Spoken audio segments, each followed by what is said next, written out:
Yes, hello, this is Kevin again. This time I'm putting up the French Army of the Seven Years' War. So I've done one now on every major army during that particular conflict.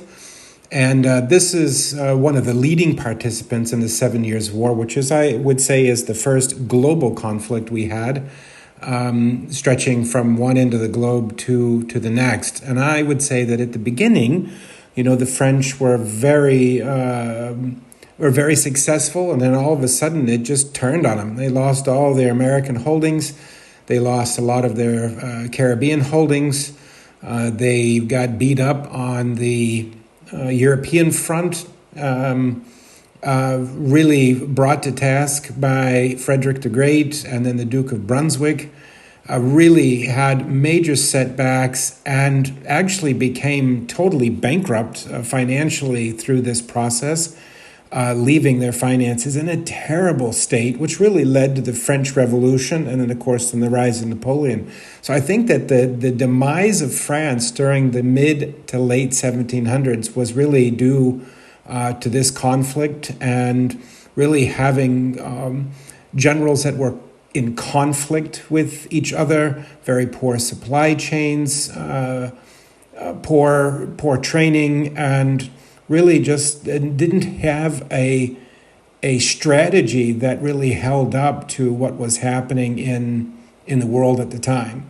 So I think that the French armies in Asia got beat up. The ones in North America got beat up. Although they had some successes at Louisbourg and Fort Duchesne, they really had a really rough time. And of course, their ultimate defeat at the hands of Frederick really just kind of closed it up. But I really liked this army. I enjoyed painting it. It's just a fantastic work of art for me. And it's, I think, one to just enjoy. It's massive. I can't fit it on the table at all for a gaming experience. But anyway, let's dive into it and see what we got. Well, here's Kevin again. This is my 15 millimeter army for the French 7 Years' War. So just like the British that I put up, this is built for both the continent and for North America. And this army is massive. I know I say that every time, but my God, this took me almost 45 minutes just to put it out on the table. And it's probably one of my favorite armies. I know I say that every time, but it actually is. But it's just magnificently painted. I'm labor of total love here, to be honest. I love this period anyway, and it's just one of having lived on the border to France for many years and seeing the battlefields that I was able to go to. I really had quite a respect for the French, and this army is really could put the fear into Frederick or the British. Cumberland, it was massive, it was big, and it was at times very well led and at other times not so well led. The quality of the troops were extremely high, and in some cases extremely low. Sometimes you just didn't know what you got. The arrogance of the French leadership was sometimes hampering to them, but I think what really hampered the French mostly was their baggage train. I've read a lot about it. So anyway, I'm sure I get all kinds of comments from people telling me history things, this and that, and I love them all. And I get educated. We have such a wonderful community of people. So Let's just take a deep dive here. Let's see what we have. I'll go in a little bit closer. So first off, these are a mixture of figures. There's Old Glory in here, which I really, really like. There's Blue Moon in here that I really like. There's Essex in here that I really like. So you see, they're a mixture of all of them. I think the cavalry is predominantly Old Glory because I really like their figure. As you can see, they're just really, really, really beautiful, and the painting was a real labor. I can tell you that per unit, and I tried to be very accurate with the flags, and sometimes I did a good job with the flags, and other times I didn't. I can see some mistakes right now that I need to fix before I put them away. But I mean, they're all very historically accurate. For an example, if I take this one here, you can kind of get an idea of the quality of figure from Old Glory and the painting. And what do we have here? This is the Gendarmes Bourgogne or Bourgogne. So that's each unit here has its own name and its own flavor. Tried to paint it even with the trumpeters and tried to mix them up. This one here is a Gendarme Anglaise, of course. So each unit is represented here for various campaigns. Oh, well, that one wasn't even marked. Well, is it marked at all? No. Okay, well, shoot. See? There you go. There's a mistake. I got to go back and find out who that was. Oh, I'll go on Kronosov, and Richard and his website, which is brilliant, will tell me. And actually, as a plug, if you haven't been to Kronosov, so Kronosaf, that is a wiki site put together by Richard, who's I would say is a friend of mine.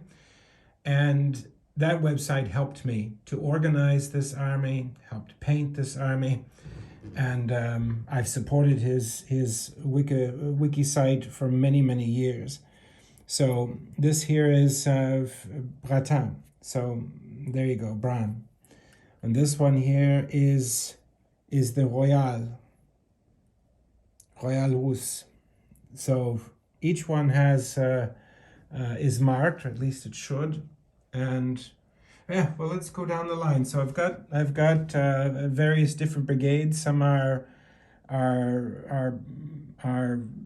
not formed as brigades historically, but I just have them here. There's lots of Swiss in here. There's Germans. There's Irish. There's everybody that supported the French. They're all here. So you can see these figures here are from Essex, but I think that they look pretty good. These are from, I believe, Blue Moon, and these are also from Blue Moon, but these are the Croix de Bois, various units that supported the French in Canada, and Quebecois. So they're there, and of course we can't forget the Indians. These I actually had in their stands in the box. That's the little skirmish stands that I put together. There's some that supported the French during their trading in North America. But you can see here we go across the cavalry is your hussars and your dragoons. I'll try to get up a little bit closer, and you can kind of see I tried to represent as many of the units that I could. They're very colorful. I'm not too fond of the French hussar hat, but it definitely was there in the dragoons. Then you get into the heavier cavalry. As you can see, they're quite nice. I really like them very, very much. So yeah. So a lot of people always ask me, how did you mount them? I mounted them on 40 by 30s. All of my 7 years war armies are mounted 40 by 30, and they have sometimes there's 4 stands to a unit, so 24 figures. And in some other cases, I have, as the regiments were larger, 5 stands, so 32 figures, depending on the size of that regiment. I can cut that down to 4 or 3 or 2 or whatever I wish. But anyway, it is a magnificent army, and extremely colorful. I mean, one would think that perhaps the French were not but they were. They're white, gray coats, blue coats, red coats. You can see each regiment had its own particular look, and I quite like that. I like the variedness of it, and I think that with their flags coming onto the field, that they would have been a real sight to see. And that's what I've read. You know, people say that the French coming on the field were glorious, and it was a beautiful, beautiful army to behold.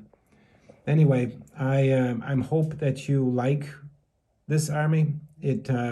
I have surprisingly never played with this army. So John is going to have to come over, or somebody's going to have to come over here, and we're going to have to put it out on the table. I built it and have not played with it yet, so that's a shame. I think that's a shame. But anyway, I hope that you like it. I can do some more movies about it when we do play with it.